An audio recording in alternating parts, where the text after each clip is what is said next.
Thank you, everyone. How are you? I looked up at a couple of my briefings and noticed that I looked a bit too much like Pete Bogman.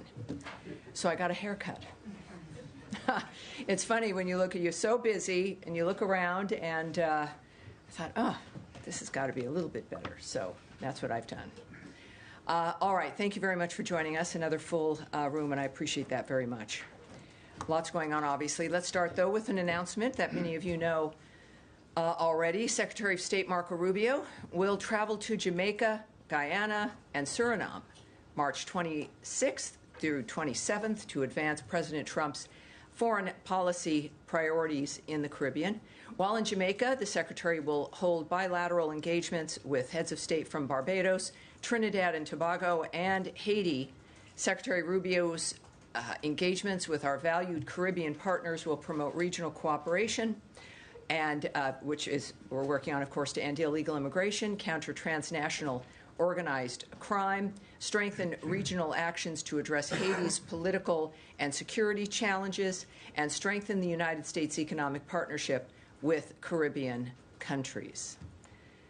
And that's my announcement. We're going to be doing that starting on Wednesday. A number of you are going to be joining us in what, for the Americans and people around the world watching, we have reporters who are stationed here at the State Department, and their coverage, their beat is the State Department, and they even travel with us, and that's always fun. So I'm looking forward to that once again, and we will start, dare I say, with Matt Lee. Okay. With the Associated Press. Thank you very much, Tammy, and thanks for the trip announcement. Yes. So over the course of the last day or so, embassies and consulates around the world appeared in what looks like it's a concerted social messaging campaign, have been posting tweets and Facebook accounts, some of which are somewhat aggressive and warning people not to come to the United States if they are planning to protest or cause riots or break the laws. My question is this: because it has always been an offense to not truthfully answer questions on a visa application form, which include your past and what your intents are, what you plan to do in the U.S. It has always been an offense that you can have your visa revoked or deported if you're found to be lying on this. I'm curious why it is that there is this coordinated effort to get this message out now, and in some cases using this kind of aggressive language, like, you lie to us, you're out, that kind of thing. Well, I think that it's clear that it's a conversation that has not been happening for a while. Certain issues are in the news right now. There's a lot of new things that the world is hearing from a new administration, the Trump administration, which is in office because of its commitment to make America great again, certainly safe again, secure again, more prosperous. The Secretary of State, obviously, as you've heard, quite often has remarked on that. And part of that is what Americans see and what has been happening over the last several years when it comes to certain violence, certain attitudes, a rise in anti-Semitism, and, of course, in some public cases, which I won't be speaking on. But for citizens of other countries who want to come to America, I think it's reasonable. Their own countries, there's certainly some countries which are reminding their citizens that if you're going to be going to the United States, or really the argument could be to any other country, is follow the law, behave yourselves, be a good visitor, and you'll be fine. But I think that the nature of any kind of warning or reminder, as it should be, as you noted, is appropriate considering the nature of the things we've been reminding people about, which is a visa is not an entitlement. A visa and a green card are not birthrights. These are privileges. You're granted them because of what you present to the United States in trying to get it. Consular officers also talk with people, and they ask you questions about why you want to come. Every sovereign nation in the world has an interest in controlling who comes in, knowing who's coming into their country, what their intentions are. We've learned this over the last several decades about the importance of security at points of entry. The world knows it, and so do we, and it is a good reminder, and we look forward to people taking it seriously. All right. Yes, Andrea Mitchell. Thank you very much, Tammy. I know the administration has always been concerned about operational security for military actions and others, things that are classified. Mm-hmm. There has been an unprecedented, to my experience, breach of operational security by a public dissemination on signal of plans for the Houthi attacks and discussions about those plans that included, it has been confirmed by the National Security Council, these included the editor-in-chief of The Atlantic, Jeffrey Goldberg, on this signal chat over a course of several days. Mm-hmm. And we should note that Mr. Goldberg did not publicize any of the classified members, CIA people who were on this chat, nor any of the classified information on the ultimate day, 2 hours before the attacks took place. He thought he was being punked, that it was some sort of a trap, but eventually notified the White House about this. And the White House has confirmed that it's authentic. Secretary Rubio was part of all of these conversations. First of all, why was the cabinet secretaries and the National Security Cabinet discussing a potential military operation on Signal, which is a public app?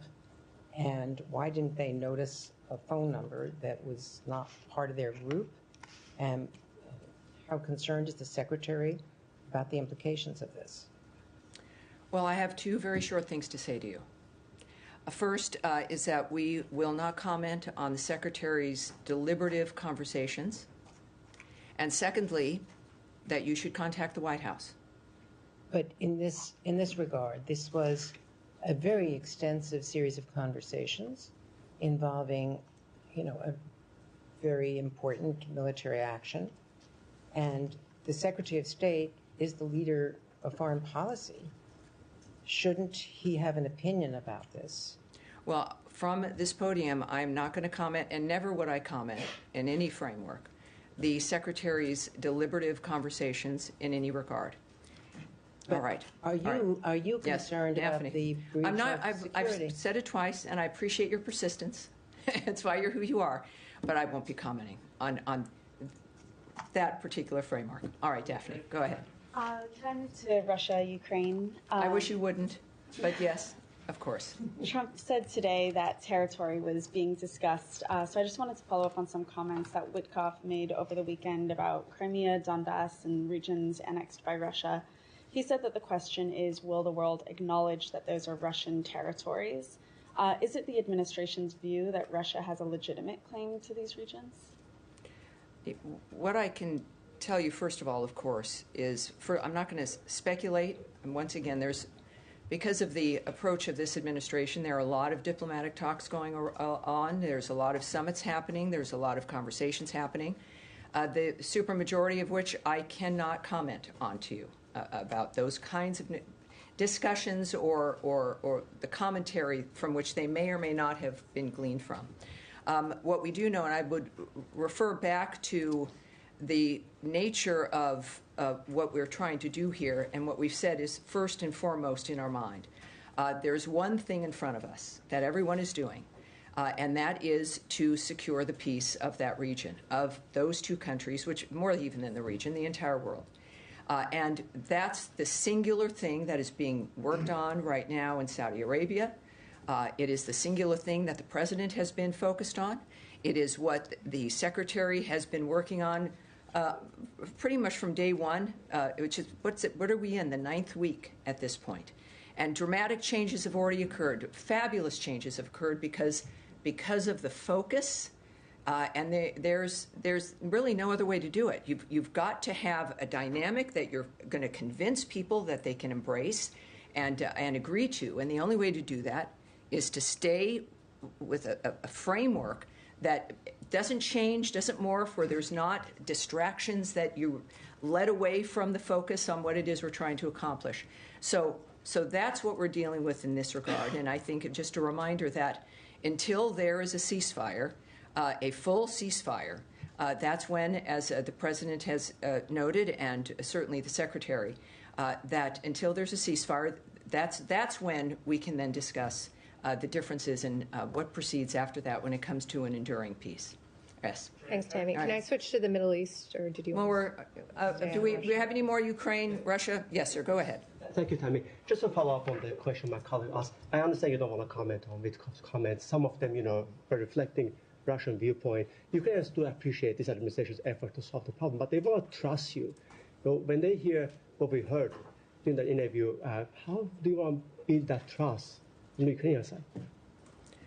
Well, I think that this is why I urge people to look at the nature of what we're accomplishing here and what the end result is. It's not a TV show. This is people working to get to an end result that everyone agrees with. There's no one in the world who wants any of this to continue. There's the people involved, the innocent people on the ground, the world itself. We know all of this affects each one of us. Multiple countries are involved in one fashion or another, and this is about getting to an end point that the world has agreed upon and that all of us agree upon. And we can talk about other interviews or what someone might say, but the fact is, it's even when the Secretary's been asked about whether he trusts Putin, the fact is, and I just go back to his point when asked about that, this isn't about trust or if, who you're dealing with and whether or not you like them or you don't, or what that dynamic is. The question is, what do you end with? Is it something that makes the difference in what everyone wants? Is it what we all agree on, and what is going to get us to that North Star of making sure that the slaughter stops? We still deal with every day, even with this work. People that were alive yesterday are not alive today. People that are alive today are not going to be alive tomorrow. And the focus has to remain in that framework. And the only thing that brings us to that point are the conversations that are happening, the technical discussions now happening in Saudi Arabia, conversations between presidents, and maneuverings and negotiations and diplomatic conversations that get us to a point of peace. That is the only thing, when we think about the next day, that matters. And that takes us to that point. But on that point, may I also get your comment, your reaction to attack the Sumy region this afternoon? I'm sorry, to the what, sir? Sumy region of Ukraine got attacked. They targeted residential buildings, hospitals. Over 90 people got injured. 17 of them are children. Any reaction to that, please? All of us decry the impact. This is why we do the work we do on civilians. And it is why we continue to work for the ceasefire, and what the negotiations in Saudi are right now is to get that commitment and to get that done. So that's why we're doing what we do, because of the results like that in any war are problematic and heartbreaking, and we want to stop and reverse. So that's the point of why we're doing what we're doing right now. Yes? Thank you. Following up on this story that happened last week about the termination of a grant to the Yale initiative, research initiative, in trying to track down Ukrainian children that have been taken by Russia. You mentioned last week in this room that the data exists. It's not been deleted. Correct. We also got a comment from the State Department saying that the department does not hold the data for the conflict observatory. The data resides on a platform owned by MITRE as part of the program, and we were referred to MITRE. In terms of evidence of where these children have gone, and when you're dealing with courts of law, is this data something that, even if it's sitting somewhere on someone else's server like MITRE, is it overseen or controlled by the US government in terms of making sure that it's not being tampered with? And is there a concern that with that particular initiative, the grant to that initiative terminated, is there a concern that there's a delay in the work that these researchers were doing in terms of more of a search and rescue of these particular 30,000 children now being hindered? Well, as you noted, and I will confirm again, is that the data exists. What I will say to your question is that we know it is secure. And that is all I'll discuss about the nature of where it sits and where it is. It's secure. I will also mention something I'd mentioned to you actually earlier, which is that this data and this kind of a program, the grant has been stopped, of course, but it doesn't mean just because something has changed, as this has, that it disappears or stops or becomes something that we can't use. So I would just remind you that there's a variety of dynamics that are occurring when it comes to the world knowing about those missing children. The nature of, I know, President Trump's concern about those missing children. The world is concerned. And the fact, to say the least, Ukraine has been advocating for this. They've been passionate about saving their nation and certainly getting those children back from Russia.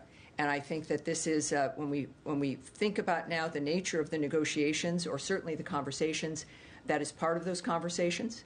And it's something that we all hope will be resolved sooner than later. Yes, sir. We ready to move on to the Middle East, or you want? I think we should. Sure, let's do it. So 2 topics for you. I'll squeeze them in back to back. Mahmoud Khalil, there was a DOJ brief filing with the court regarding his case. And one of the assertions in there was that he had failed to mention part of his resume, part of his history. And one of the things that DOJ brought up was his work with UNRWA. So I know you can't comment on a particular visa case. I'm not going to ask you. I know the drill. But in a larger perspective, does the State Department now look upon work with UNRWA as a potential negative when applying for a green card or other visa? That's question 1.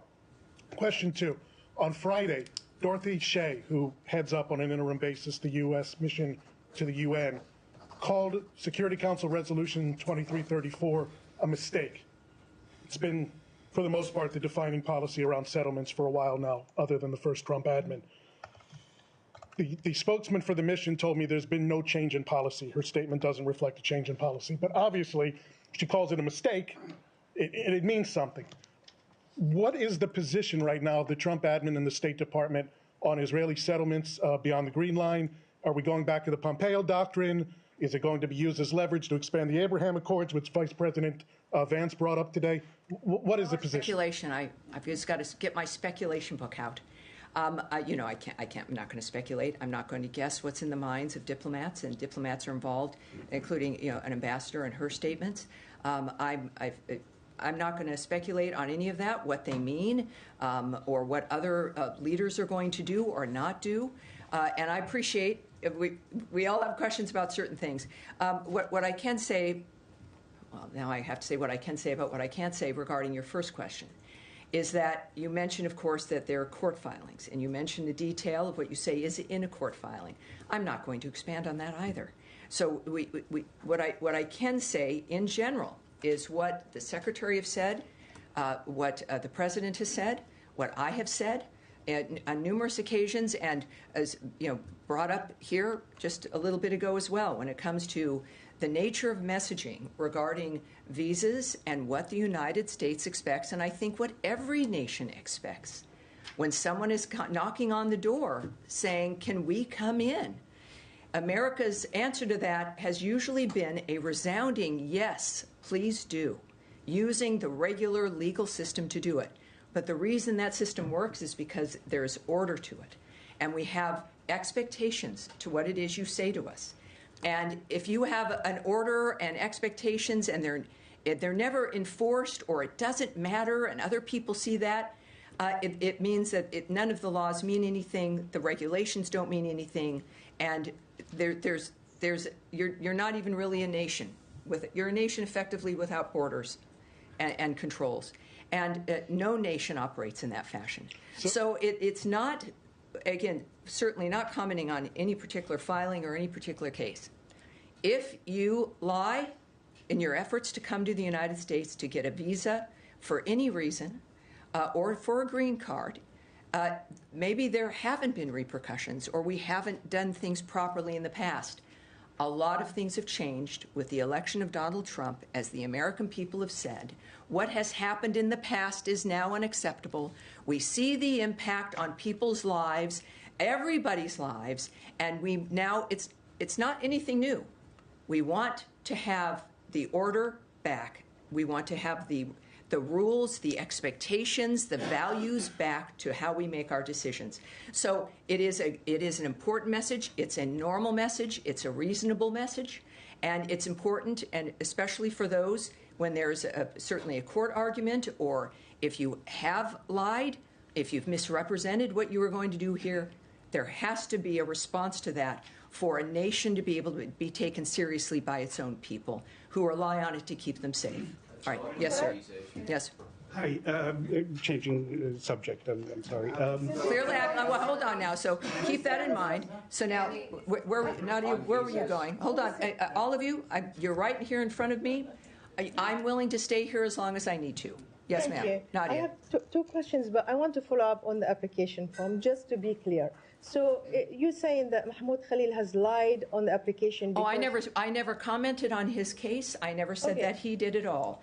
I'm saying that if anyone coming here, and when you're filing, if you're trying to get a visa or anything else, I never spoke about him and what he did or did not do. I'll take this one back. Yes. Fair enough. But my question to you is, for example, the evidence was taken against him that he was a member of UNRWA. Nadia, I have to tell you, I'm not going to remark at all on a particular case. It's not going to happen. Let me try again, different way. Do you think that last chance? Three strikes there. Do you believe that if somebody is a member of UNRWA, of the UN organization, and they did not disclose that if they apply for a visa, so somebody was coming, since UNRWA is not a terrorist organization, are they denied a visa? This is related to a court filing regarding a specific case, including also we don't talk about visas and the specific dynamic there. I'm not going to speculate or confirm or not confirm any dynamic that belongs to consular officers, to laws, to court filings that occur, or to the visa process for individuals. I'm not going to do that. And so I'm sorry. I would love to be able to answer your question, but I can't. Yes. Okay. Yes. Go ahead. Yes. Has Israel briefed the United States on its plans for a renewed ground operation, and is this something that the U.S. supports, a massive ground operation into Gaza? Again, if there was a conversation about that, it is not something that I'm going to share the details with anybody anywhere. It's not. Does personal. the U.S. support a ground operation? I'm not going to comment or speculate or anything in that regard when it comes to something as serious as negotiations in an area where there's a conflict that we are working every day to stop, and we have been the lead in the ceasefire aspects. We've been the lead in bridges to the next steps, and we are dealing with a terrorist organization that cannot remain at all in that region because of what they do. They then continue the suffering, and it's the simplest thing in the world.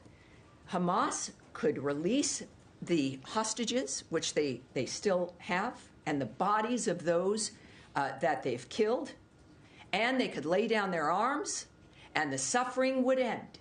All of this would end, and the questions come back, understandably, to the State Department, to Marco Rubio, to envoys, to people trying to get it to stop about one thing, or why haven't you done this, or would you do this?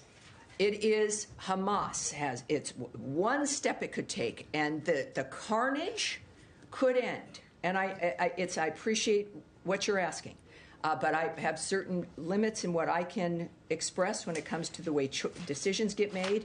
But what we do know is that decisions have been getting made that have stopped the fighting, that have given us the first glimmer of hope in ages.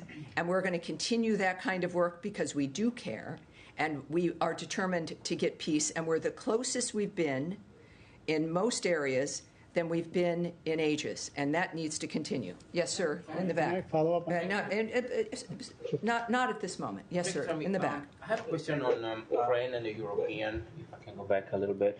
My first question is, on which level the European Union will be involved in the talk in Saudi Arabia, if they will be involved?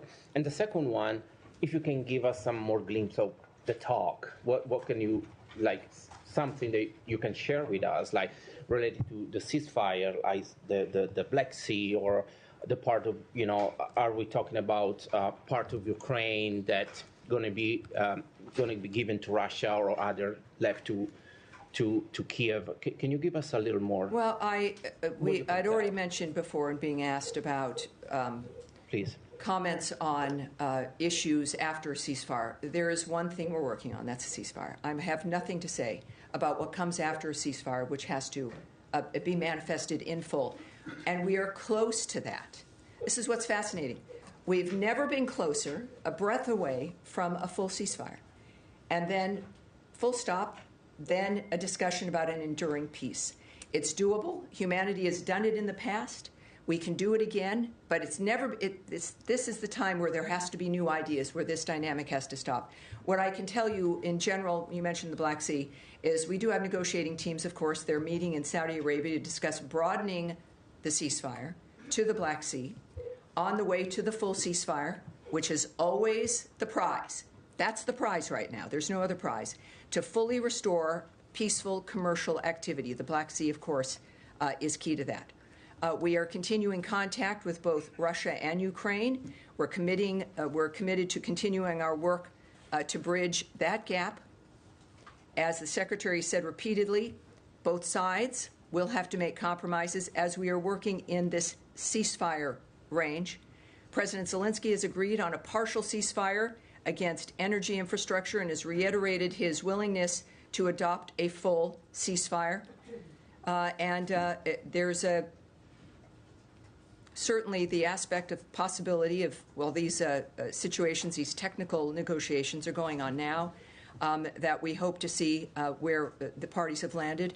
And our work is about coming to an agreement about how we're going to make this happen. But the Black Sea is now directly discussed, and let's hope we have some success here. About the European yes, sir. involvement. And is a gentleman here? In the... A couple of questions on Gaza. And you are, sir? Shia Britansi, Al Jazeera English. Terrific. How do you do? All right. Nice to meet you. Reuters reports that the U.S. and Hamas have accepted good old Reuters. A ceasefire, I'm told, a ceasefire proposal from Egypt, but Israel has yet to respond. Is that your understanding? I don't have an understanding about what might be negotiations, nor am I going to speculate or guess. Of course, things we do know is that the Egyptians care about this situation. There is the Arab plan. We know that has been discussed. We know how the Arab plan has not met the requirements of the Trump administration in a couple of instances, and when it comes to certainly Gazans and their safety in this process. No, I don't have a comment on that. The Israelis have killed two more journalists, Hossam Shabbat of Al Jazeera Mubasher, Mohammed Mansour of Palestine Today. That brings the number to 208. Each one was individually targeted. The IDF says they used extensive intelligence gathering and precise munitions. Shabbat killed in his car, Mansour in his house. The Committee to Protect Journalists has once again noted that the deliberate targeted killing of journalists is a war crime. Do you have any comment? I would say that every single thing that's happening is a result of Hamas and its choices to drag that region down into a level of suffering that has been excruciating and has caused innumerable deaths. And, of course, their reaction on October 7th when there was a ceasefire and people were living in some relative peace, they decided to break that with an atrocity that was just certainly the most Jews killed in a single framework than during the Holocaust. And we also, I can tell you, we stand by Israel and its needs as it defends itself through this period of time, as we also work with them so that they don't need to defend themselves from the barbarity of an entity that has destroyed lives for generations and continues to. So for everyone, so many people who do so many jobs and who have lived different lives, and the children and the babies who didn't have a chance to seek their fortunes or their life dreams because of the barbarity of certain people who think that murder is the only way to move through life. Is it a war crime? And I will tell. I'm certainly. I'm not going to stand here and declare what's a war crime and what isn't. But what we do know is a crime is the mass slaughter of any individuals. Certainly, the targeting of people simply because of who they are. That Jew hatred is a signal regarding the barbarity and the nature of who it is you're dealing with. The world knows that if you don't stop it and don't confront it as it bears its ugly face, it will not stop. And that is part of what this world now has decided, that when we say never again, we mean never again. But the principle. All right, behind Nadia here. Yes, sir, go ahead. Thank you. So much, Tammy. A question on the Iranian-backed groups in Iraq and the Popular Mobilization Forces, PMF. The Iraqi parliament remained deadlocked over a law regarding the Iranian-backed groups with political division. And now, I'm sorry, when you look down, it's interesting. I know you all have microphones in front of you. Yeah. I can't hear you. So can you just repeat that again so I can answer you properly? Yeah, my question is about the Iranian-backed groups in Iraq and the PMF. Yes. The Iraqi parliament remains deadlocked over a law regarding the Iranian-backed groups with political division. And the Washington Institute here in D.C. arguing that the law is less about genuine reform, but it's more about securing their role and their political and financial advantage for the Iranian-backed groups in Iraq. But my question is that how this administration assess the role of the Iranian-backed groups in Iraq. And the second question, there were reports circulating that this administration, including State Department, has requested the Iraqi government to dissolve the militia groups and the PMF. Have you made such a request? I can tell you a few things here. First, to strengthen Iraq's sovereignty, the government of Iraq must ensure it has command and control of all security forces within its borders, to include the PMF. These forces must respond to Iraq's commander-in-chief and not to Iran. We are also concerned that these Iran-aligned groups within the PMF, including designated foreign terrorist organizations, engage in violent and destabilizing activities in Iraq. We continue to urge the Iraqi government to rein in these groups and hold them accountable for breaking Iraqi law.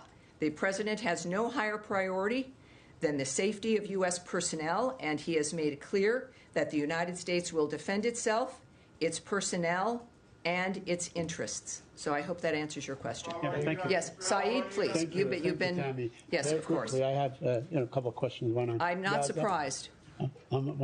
Thank you. One on Gaza and one on the West Bank. On Gaza, I want to ask you about the humanitarian situation.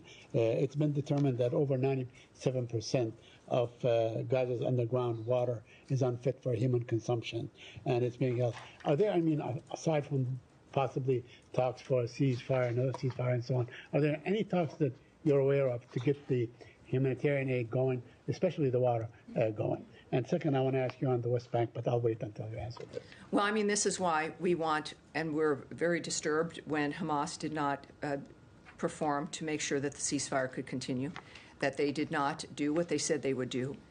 So we know, of course, when it comes to the groundwater, of course, it's a crisis. It's exacerbated by the fact that you have a terrorist group that just doesn't care. When you think about the nature, we're concerned about groundwater. We know wherever you are and whoever you are, about what makes life possible.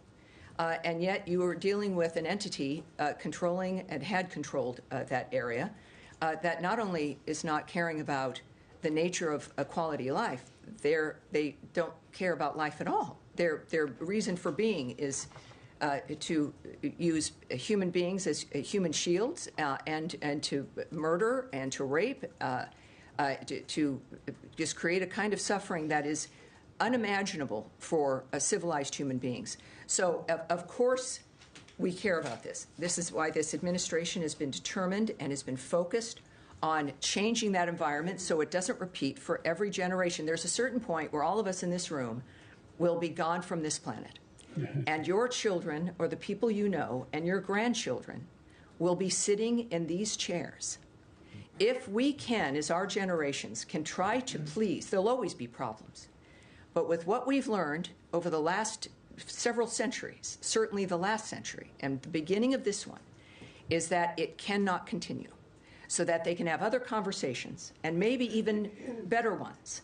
But that has got to be what we focus on, and I think that it's I don't want to just say it's not a given. But every time I see you, Saeed, you ask me questions and I answer you in a similar way.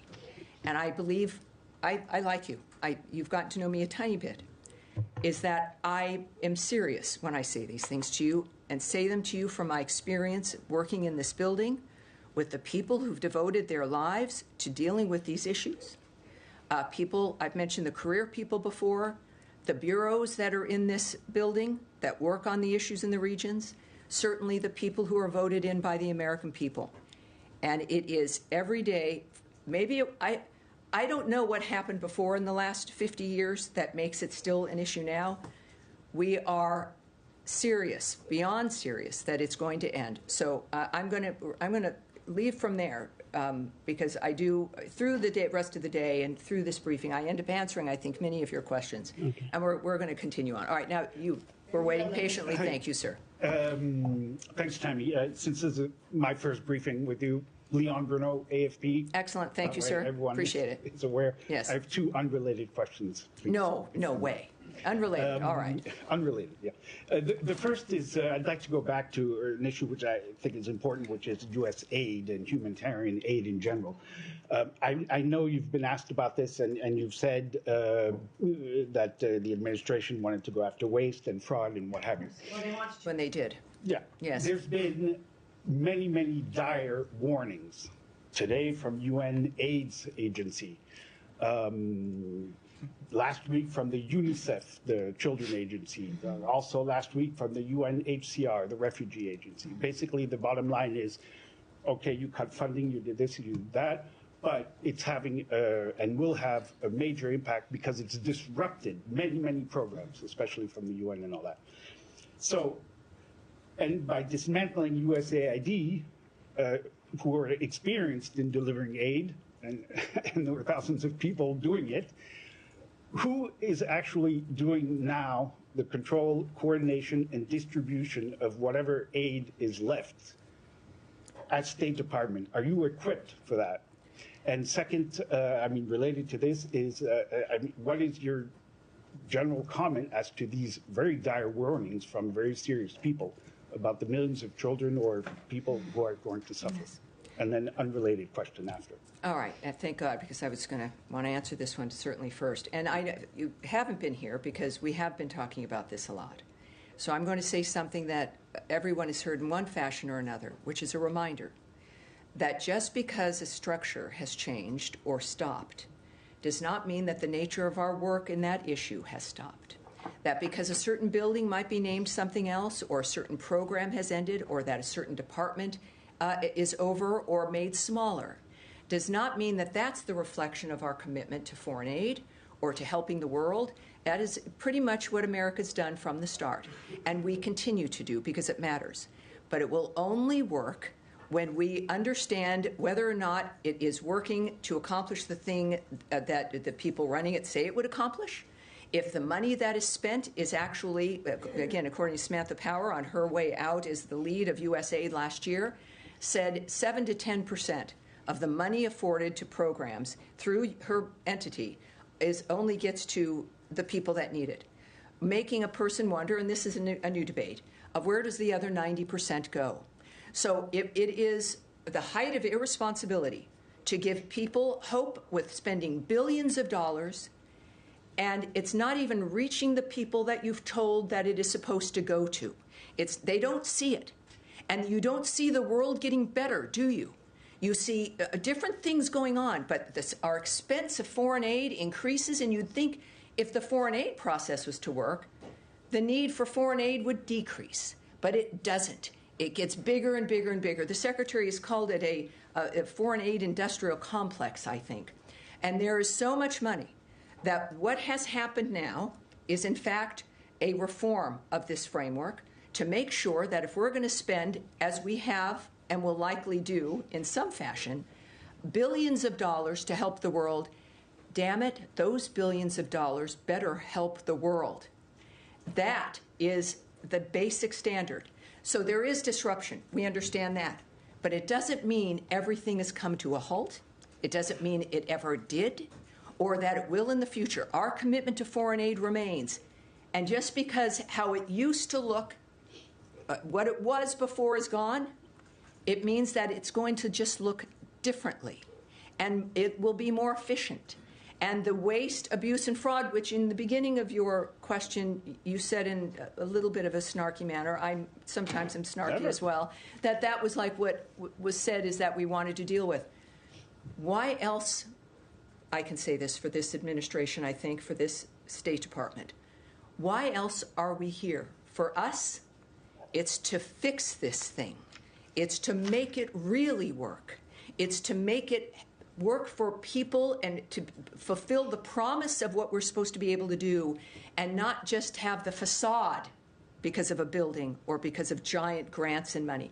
So it's disruptive. Again, it's foreign aid is not going to stop, not by any means. And the form in which it takes and what we expect for it to align with what's important to the United States, it is the taxpayer dollars.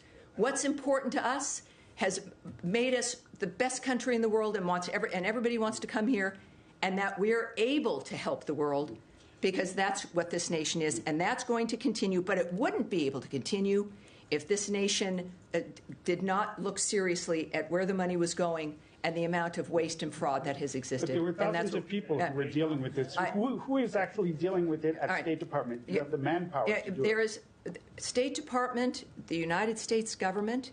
It's a very big entity. And there are people, not just, I talk about this with the ceasefires and the negotiations and foreign aid and everything else. Because you don't see it and it's not in front of you doesn't mean it's not happening. It is an operation around the world that is the biggest in humankind.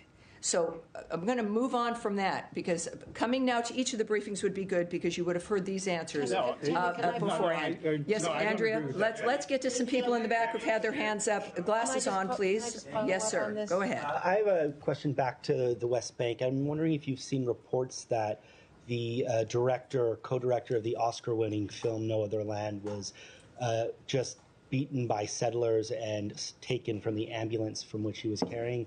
If not on that particular, there's been a spike in settler violence in the West Bank over the last 15 months. How concerned is this State Department about what we're seeing in the West Bank?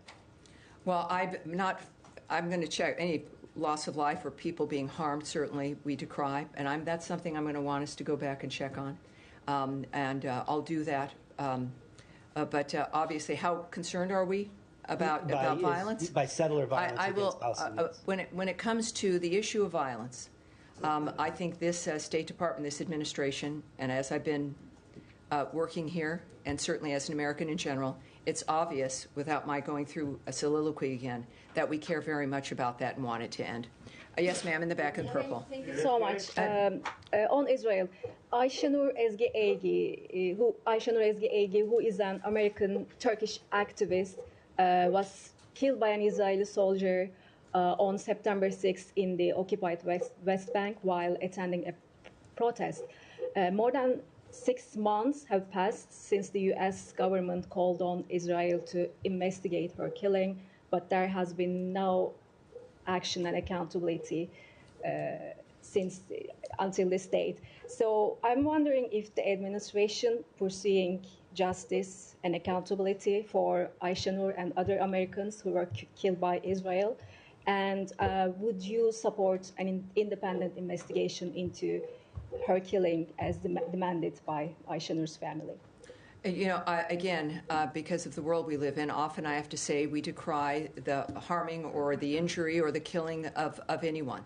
But when it comes to the nature of what Israel is doing, obviously I'm not going to speak to the nature of the choices they've had to make in what is clearly one of the most difficult times in their history, in the history of everyone in the region. But what I will do, let's go back. Let's make sure we follow up, Heather, on that particular issue, and we'll take it from there. That's where we're going to go. And in the back, did I hear JFK? Because interestingly, we haven't brought that up yet. So let's give that a try here. Who is JFK? So who keeps saying JFK? Excellent, thank you. In the back? All right, let's do it. JFK assassination is obviously back in the news, and Jefferson Morley of JFK Facts was on Bill O'Reilly's show, analyzing some of the documents that the Trump administration has released. One of the revelations that he discussed was the fact that James Angleton, the CIA counterintelligence chief, had relied on Israelis as part of his intelligence gathering operations, which included monitoring Oswald prior to the assassination. As you may be aware, JFK in the summer of 1963 was deeply concerned with Israel acquiring nuclear weapons. He had sent a series of letters to Ben-Gurion, Israel's founding prime minister, demanding that Israel allow inspectors. Ben-Gurion resigned just when he was pressed on the issue. I've got something I can say to this. Yeah, I do. You want me to say something? I got a question for you. All right. Israel continued stalling the inspections, and JFK was, of course, assassinated in November. Every president since has adopted Israel's policy of refusing to acknowledge the existence of Israel's nuclear arsenal. My question to you is, will this administration finally do so? Boy, we went from JFK and then to now Israel's nuclear arsenal. No, I understand. I understand. Here's what I will tell you about the JFK files. There's about 80. Excuse me, sir. Please. Thank you. About 80,000 pages of unredacted records related to the Kennedy assassination are currently being released, and I think they've finished at this point by order of President Trump. We know that also, as I'd been asked before, if there was any other material anywhere, this is it. This is all the material. It's out, and again, unredacted, and so that's good news. For my generation, this is also good news, certainly as you grow up with that kind of a dynamic that happened in this country. And now, of course, we happily can say that Robert F. Kennedy Jr. is contributing to the nature of our nation and making a difference as well. As far as the speculation and conspiracy theories about what was happening regarding that assassination and in the decades that followed, I have no comment for you, and nor am I going to speculate or comment on that. But I appreciate you being here and asking that. At the end, yes, sir. Go ahead, please. Thank you. So much Go ahead. Bangladesh. Please. Let's keep going. Thank you, Tammy. On Bangladesh, I have two questions. Bangladesh Army Chief warns of imminent Islamist extremist attacks on Bangladesh. Given the U.S. commitment to counterterrorism, what step is the U.S. taking to prevent Bangladesh from becoming another Afghanistan? Tammy, I have second question. How is the U.S. government addressing the unlawful imprisonment of journalists under Mohammed Yunus government and working to uphold press freedom in Bangladesh? Thank you.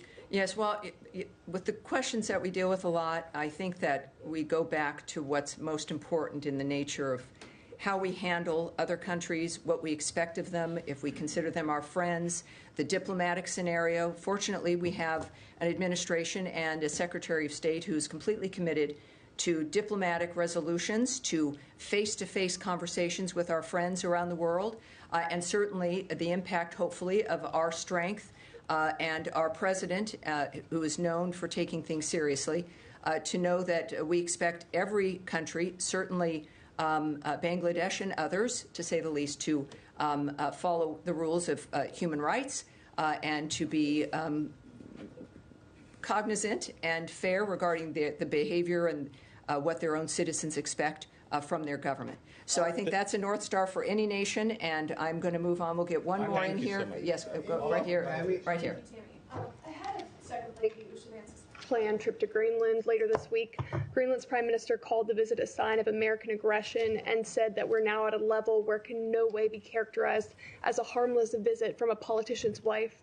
Do you have a response to those comments, and do you see the relationship between the U.S. and Greenland as having deteriorated over the course of the past couple months?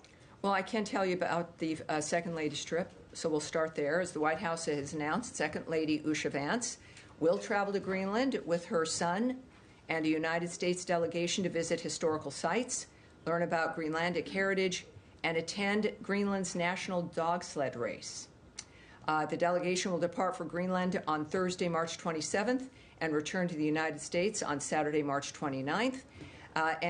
When it comes to, I think, the details, the relationship between those two countries in particular, I would refer you to the White House for that.